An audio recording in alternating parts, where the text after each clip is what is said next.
Are you a fitness coach, or maybe you even own a gym? If that's the case, then this video is definitely for you. In today's video, I'll be sharing with you some ideas on how you can protect your business and make some money using social media.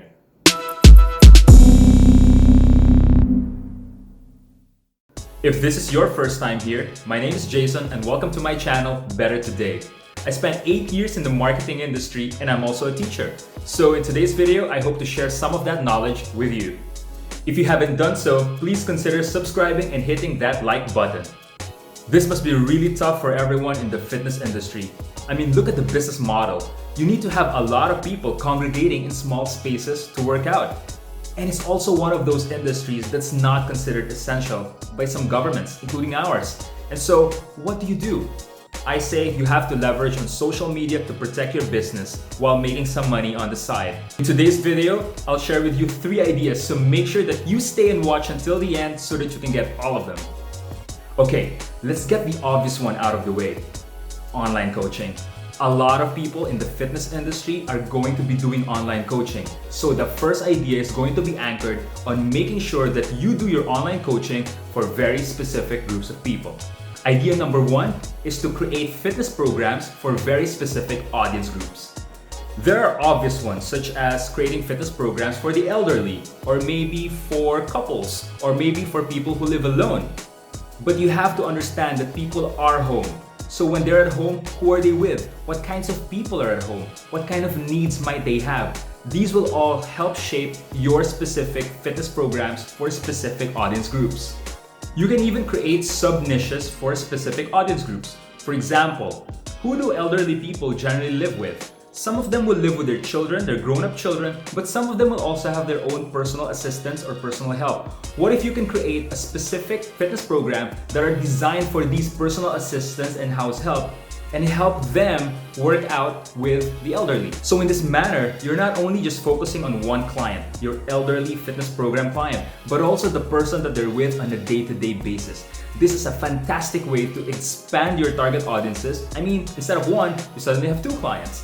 And you can also help design programs that are for somebody guiding another person because you can't be there physically. In my community, there are a lot of young couples with young children. So one of the biggest challenges that they have is that during the work hours, their kids are super full of energy and they're bothering them while they're trying to work. This is a great niche for you to enter. Imagine if you can create family-specific programs that are designed to keep children busy so that they're using up their energy in a fitness program versus bothering their parents who are trying to earn some money for the family. And because as we've seen, people tend to be more tired in this work from home arrangement. So what if you can design these family-specific programs so that there's one set for the parents, something just to get their minds off the day and just to chill down and relax, versus another one that's a little bit more high intensity for the kids. I think that would be a great way to put your fitness programming expertise to the test. You can then build up this community in either a private Facebook group or maybe a private chat app. Your business model could therefore be to charge a one-time access fee to join this group. And that's where you can put out your fitness programs and maybe even see the idea that they can get you for personal coaching during the times when they really need to. The chances of this business model working for you increases if you know exactly the kind of specific audience group that you want to reach out to. You don't want to be reaching to everybody because you'll be competing with every other fitness trainer out there who has an internet connection, a Facebook account, and other social media apps. Remember, the more specific you can make this audience group, the better for your long-term success. The second idea is to design routines, not just fitness programs. Work from home, forced or otherwise, has definitely disrupted the way we go about our daily lives. And so a lot of people have very confused schedules. I mean, for example, I've been having insomnia, we call it the quarantine insomnia, for the last 2 months. What does this mean? It means that I wake up really late, sometimes 10 in the morning. On really bad days, I wake up at 11 in the morning. And there will be days where I cannot sleep until 4 or 5 in the morning. That's crazy. My entire routine has been disrupted and I'm sure that you know a lot of people that this has happened to. As a fitness industry practitioner, I fully expect that you not only know how to make people work out, but you also know how to program rest times and intervals in their lives. So what if you can apply that knowledge and help people build daily routines that they can try and follow? Here's an example that connects idea 1 with this second idea. Imagine if your specific audience group are young working millennials who have been suffering insomnia for the last few weeks. What do? Maybe you can create programs that are designed for people to do in the middle of the morning. I mean, who really cares, right? What time we get our workouts out, as long as we get them done. And if it fits the schedule of that person, because during this particular time of our lives, that's our free time, then why not? And imagine if you could program it around their day so that it helps them get their sleeping pattern back on track. That would be amazing service from you guys in the industry. Another way that you can help program people's daily routines is to help them identify 10 to 15 minute time chunks to get some workout done, get the blood flowing. A lot of my friends, and myself included, have realized that this work from home arrangement simply means that meetings are back to back to back to back.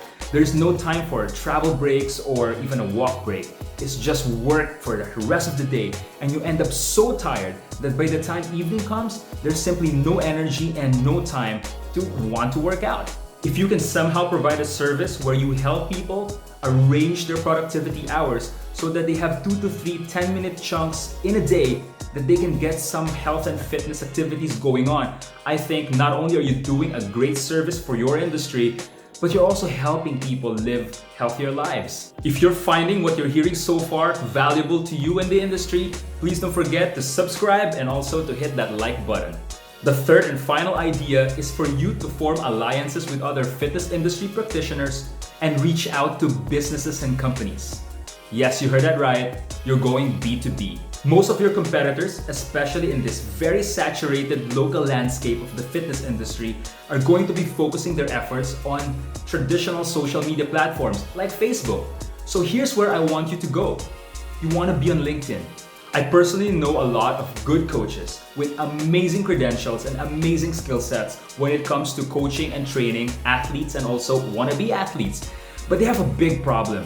All of the stuff in their brains just doesn't translate into a pretty and palatable social media presence. And yes, it's both sad and unfair that I see a lot of you guys in the fitness industry who have invested so many years and so much money to improve yourselves lose out to Instagram and YouTube stars who are showing half-hearted workouts, some of which are downright dangerous for people, while you and your perfectly scientifically accurate knowledge are being ignored by the wider population. So I don't want you to compete in a landscape where you're doomed to lose. This is why I want you to form alliances and coalitions. Because together you're much stronger. If you need to put out a lot of authority building and credibility building content on LinkedIn, you can share the load among several coaches. This is a space where your scientifically accurate knowledge on fitness and training are appreciated. I want you and your group to be focusing on creating a lot of these thought leadership pieces. I would say go for a minimum of 10. And your next mission would be to reach out to decision makers in companies and offer your services as a group. A lot of companies are taking a more proactive stance into making sure that their employees who are working from home are also taking care of their health and well-being. You want to be the group of instructors who can secure a longer-term deal with these companies to be their official fitness instructors while their employees are working from home. I don't doubt that you already have the knowledge, but your thought leadership pieces on LinkedIn will definitely help your case when the HR director or maybe even the culture team of that company do their own research on you and your group of instructors. I think this will really help you because it has a long-term mindset. You're not just going for a short-term deal or a one-off coaching program. No, what you want to be doing here is do a really good job during this contracted period of time with this company so that you can get renewed over and over again. They win because they get your expertise, and you win because you've protected your source of income. And that's it from me today. 3 ideas on how you in the fitness industry can protect your business and hopefully make some money on the side using social media. You probably have other ideas that I missed out on how the fitness industry can use social media to protect their income streams. If so, don't forget to drop a comment below. If this video had any value for you, please consider subscribing, and of course, don't forget to hit that like button. There are more than a dozen videos in this series, so make sure that your notifications are switched on. My name is Jason and this is my channel, Better Today. Thank you for watching and I'll see you guys in the next video.